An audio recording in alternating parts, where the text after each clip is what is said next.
Mucho se ha hablado sobre Napoleón de Ridley Scott, esta película monumental de $200 millones. Desde las grandes expectativas en los primeros trailers hasta las malas críticas que tuvo tras su estreno. Pero, ¿qué tanto de todo esto es verdad? ¿Es fiel al personaje, a la historia o de verdad es tan mala como dicen? A menos que se trate del pensamiento, no existe la historia propiamente dicha. Así, por ejemplo, una biografía está construida sobre principios que no solo son no históricos, sino antihistóricos. Robin George Collingwood, La idea de la historia. Si es imposible conocer la verdad de alguien, ya sea un vecino o hasta un familiar, menos lo es entender a un desconocido que vivió hace cientos de años. ¿De verdad alguien puede saber lo que pensó Cleopatra al encontrarse con Julio César? Por eso es absurdo pensar que existe la biografía perfecta, y mucho menos la película biográfica perfecta, por lo que siempre habrá una parte de la imaginación del guionista y el punto de vista que quiere abordar el director, que siempre tratará de exagerar y omitir muchas cosas a la conveniencia de la historia. Sin embargo, hay hechos comprobables que no están sujetos a ninguna interpretación y que separan el mito de la historia. Por ejemplo, el magnífico Napoleón Bonaparte vio la luz en la pintoresca isla italiana de Córcega en 1769 y exhaló su último aliento en la isla paradisíaca de Santa Elena en 1821, alcanzando la madurez de 51 primaveras. En términos generales, entre saltos temporales abruptos, Ridley Scott nos presenta un resumen de la historia de vida de este personaje en Napoleón, su 28º filme. Se trata de una biopic polarizante que no se preocupa demasiado por la precisión histórica, ni por desentrañar a fondo los misterios de una de las más colosales figuras militares europeas. Aquellos familiarizados con Gladiador comprenderán que al cineasta inglés no le preocupa adherirse rigurosamente a los hechos históricos si esto obstaculiza su visión de una escena impactante, especialmente en el contexto de una batalla, o si entra en conflicto con la impresión que busca transmitir de su personaje central. En este caso nos referimos al retrato que Ridley Scott hace de Napoleón, presentándonos a un líder megalómano, inseguro, vanidoso e incluso ridículo en varios momentos. Pero en mi opinión esto no merma al personaje ficticio de Napoleón, entendiendo que el objetivo de la película no es hacernos un examen de historia, sino que el vulgo conozca su historia a grandes rasgos, y mantenernos en el hilo de la trama, que en este caso, el hilo conductor entre todas las guerras es su tumultuosa y tóxica relación con Josefina, su esposa. Este enfoque nos mantiene anclados en la realidad entre tantos eventos que se despliegan a lo largo de casi 3 horas de metraje.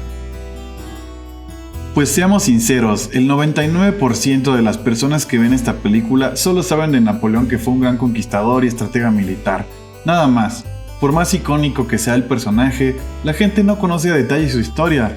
Es necesario tener un ancla de la cual el espectador se pueda agarrar para conectar con el personaje.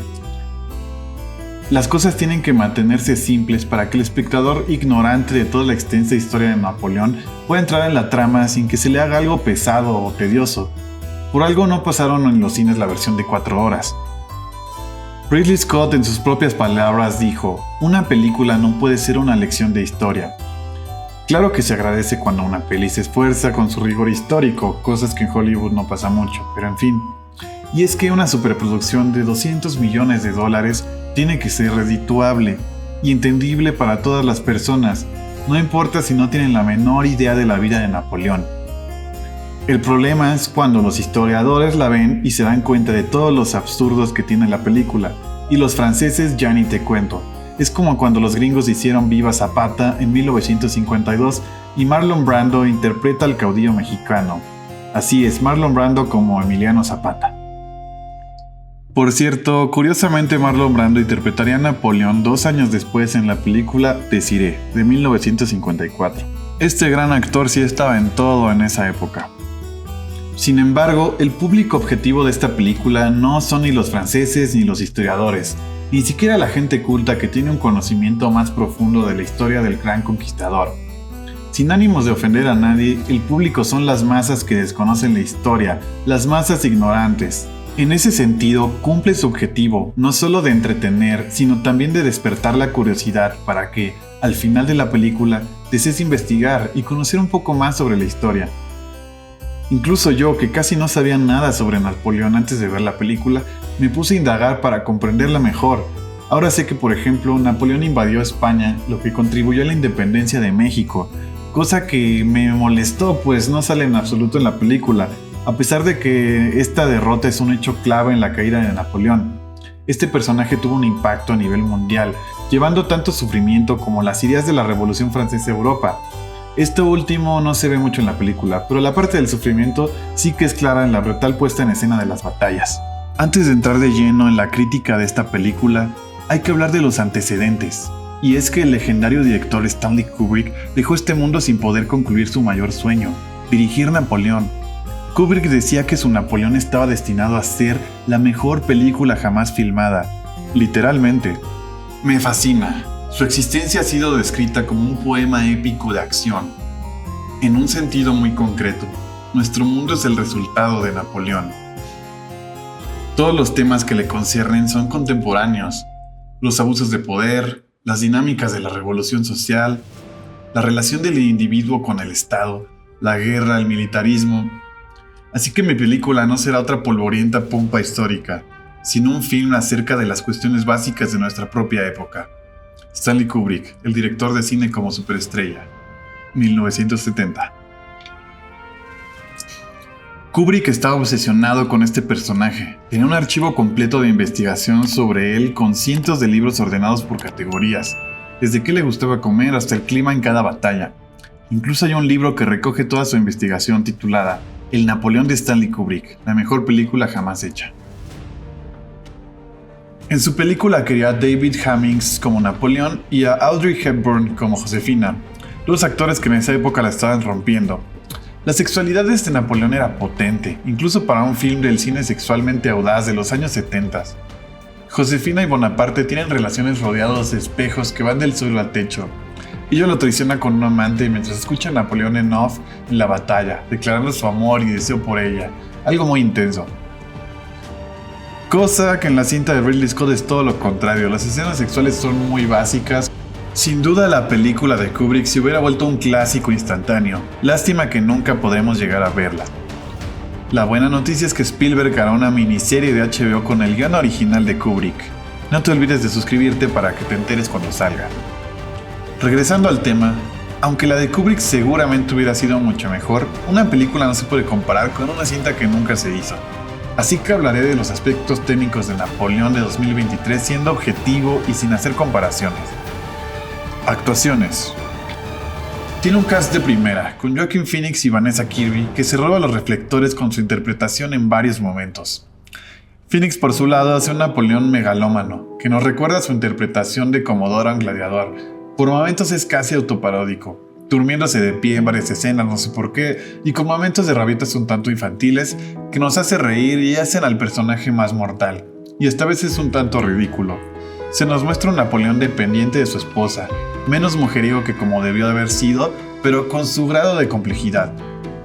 Sin ser uno de sus mejores papeles, ni el Napoleón más fiel históricamente, Phoenix nos da una muy buena interpretación, construyendo un nuevo personaje con una personalidad compleja y llena de contrastes.